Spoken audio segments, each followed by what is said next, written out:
Terima kasih atas waktu dan kesempatan yang diberikan kepada saya.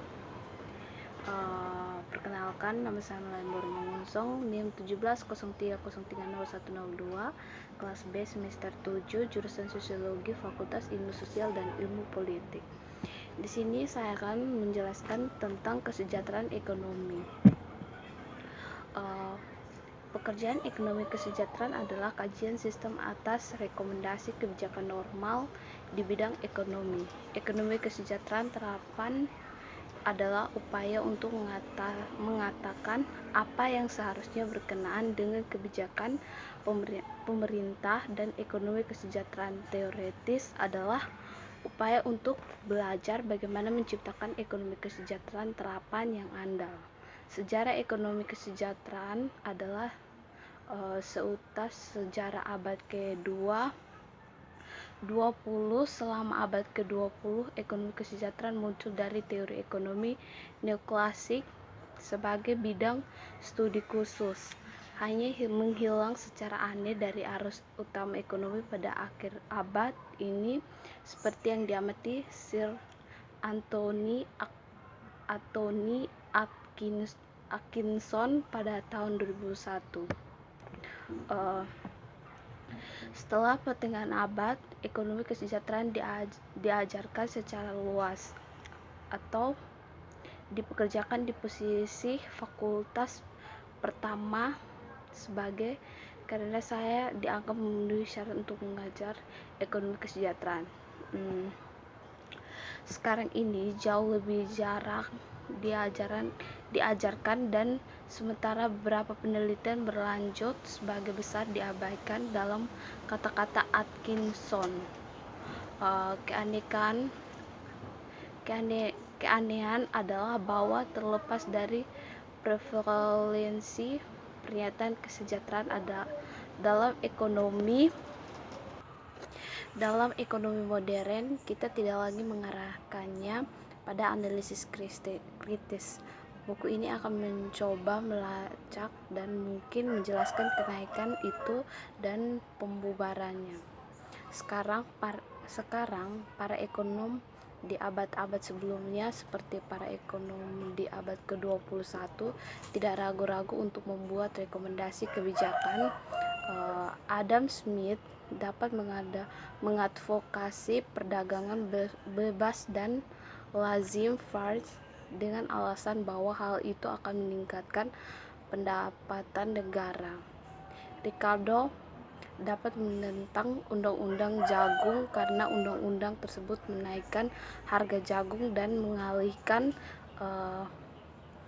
pendapat kepada tuan tanah. Namun munculnya ekonomi neoklasik, terutama dalam karya Marx, mungkin fokus yang lebih sempit dan jawaban yang lebih tepat. Tidak diragukan lagi, pajak cukai apapun akan menghambat produksi, tetapi tidak ada masyarakat yang beradab tanpa pajak. Seberapa besar pajak tertentu akan menghambat produksi dan memungkinkan beberapa pajak kurang membebani dengan cara ini daripada yang lain.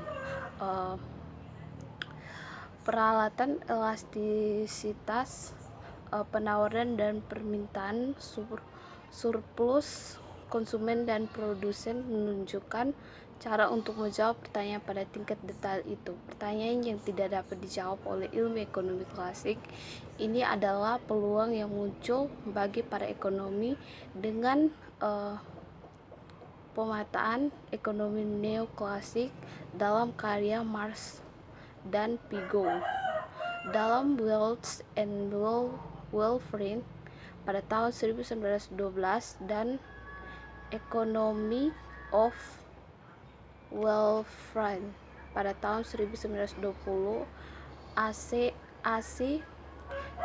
Piaget mempresentasikan sebuah akun yang sangat koheren tentang hubungan aktivitas ekonomi dengan kesejahteraan seperti yang dia pahami, sebuah akun yang mempengaruhi baik konstruksi statistik ekonomi yang tetap standar dan generasi penelitian oleh ekonomi. Ekonomi kesejahteraan Piaget dengan kuat didasarkan pada teori etika utilitarian seperti yang dipahami Piaget. Teori ini memberi dukungan paling transparan untuk argumen bahwa pasar besar dapat menghasilkan peningkatan kemakmuran dalam arti yang signifikan secara moral. Di sisi lain, telah diketahui sejak karya John Stuart Mill bahwa utilitarianisme dapat menyiratkan argumen untuk redistribusi pendapat menuju kesejahteraan. Mill juga telah meminta pertimbangan efisiensi dan distribusi yang terpisah. Ini adalah dilema yang diwarisi ekonomi dari Mill dan menerima analisis Piaget tentang efisiensi persaingan tampaknya membuat perbedaan antara efisiensi dan norma distributif menjadi tidak mungkin.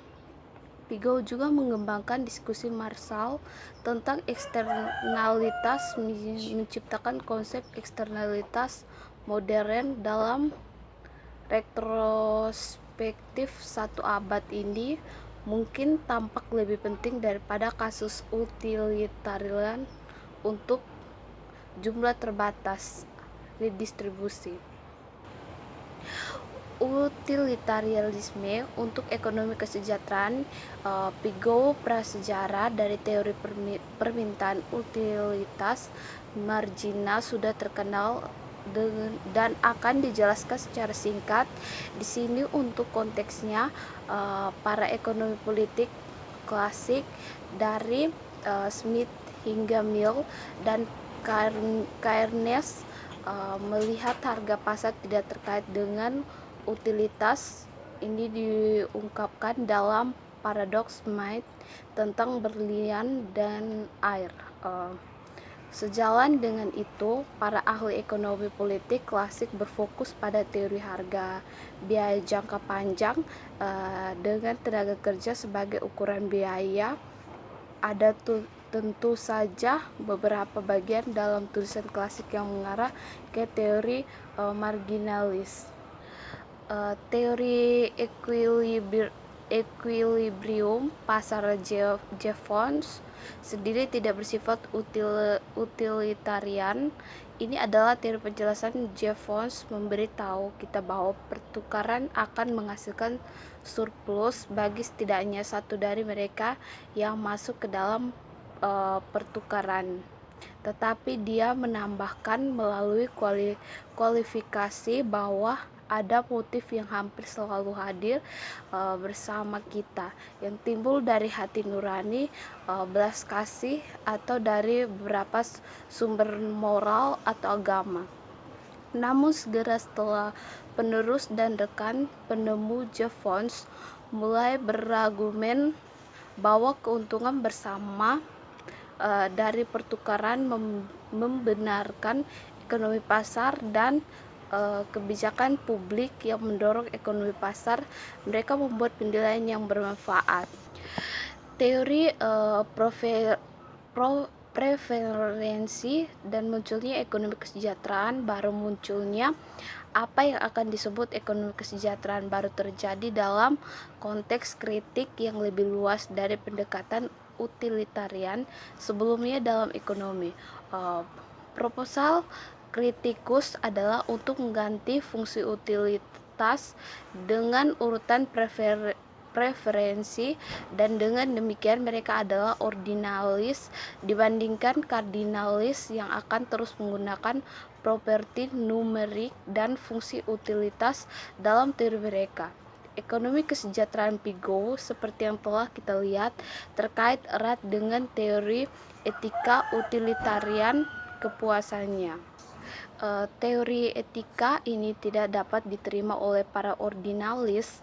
Namun demikian, Piaget telah memberikan teori yang di satu sisi konsisten dengan teori nilai subjektif yang menjadi komitmen para ordinalis, dan sisi lain yang mendukung resep kebijakan yang oleh sebagian besar ekonom termasuk para ordinalis dianggap valid, seperti kesimpulan menentang monopoli dan tarif protektif bagi ekonomi ordinalis penting untuk merekonstruksi aspek ekonomi kesejahteraan pigou terhadap tanpa mengacu pada nilai-nilai utilitarian sebagaimana mereka memahami nilai-nilai utilitarian ini adalah ekonomi kesejahteraan baru.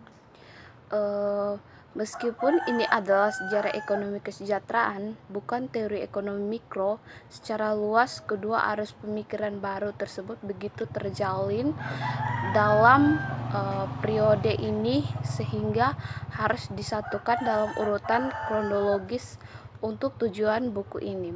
Yang dimaksud dengan utilitas utama adalah utilitas yang dapat diukur dalam istilah numerik dan dalam konteks dapat dibandingkan antara individu yang berbeda sedemikian rupa sehingga dapat digabungkan dengan penambahan.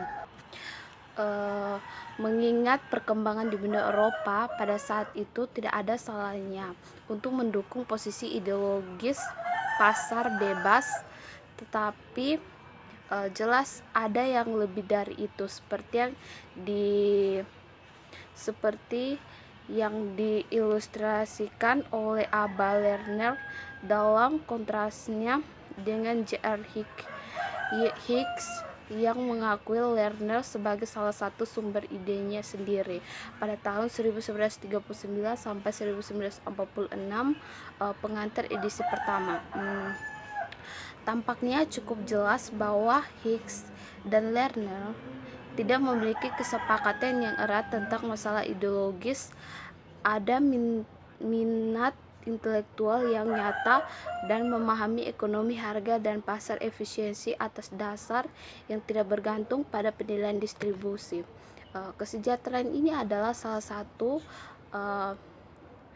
dan dalam banyak hal yang sentral dari kontribusi formatif oleh para sarjana yang terkait dengan institusi Massachusetts yang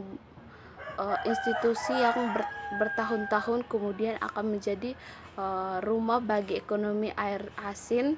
Ini akan diperiksa dalam bab ini bersama dengan upaya yang kurang ambisius untuk menggabungkan preferensi diskusi tentang kurva indiferen komunitas perkembangan kontemporer dalam analisis kurva indiferen yang menjauh dari teori preferensi.